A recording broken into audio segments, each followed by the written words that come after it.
Ada dua orang sahabat yang sama-sama menjual air dari pegunungan ke pedesaan. Dua-duanya menggunakan ember ya untuk mengangkut airnya.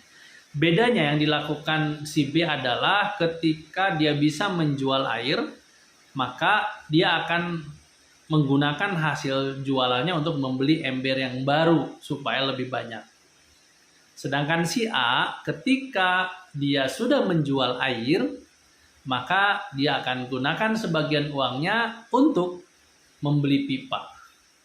Awalnya apa yang dilakukan si A ini dijadikan bahan ejekan. Kenapa? Karena faktanya dia menjual air tetap dengan ember yang sama, tidak ada penambahan.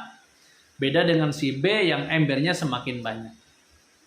Tapi berjalannya waktu, ketika keduanya semakin lelah, usia pun bertambah, si B baru menyadari ternyata apa yang dia lakukan selama ini keliru.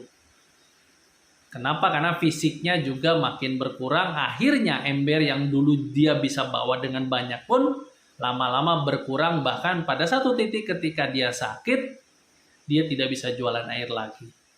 Beda dengan si A, ketika perlahan pipanya sudah semakin panjang, semakin panjang, semakin panjang, dan pada akhirnya pipa tersebut sudah sampai di pedesaan, maka justru dia sudah tidak usah membawa air lagi dari pegunungan.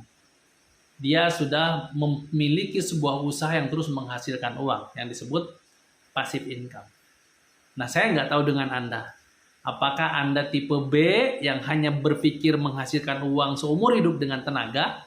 Ataukah Anda tipe A yang mulai sekarang berusaha berpikir bagaimana cara menghasilkan uang yang terus akan mengalir seumur hidup Anda? Ayo pikirkan.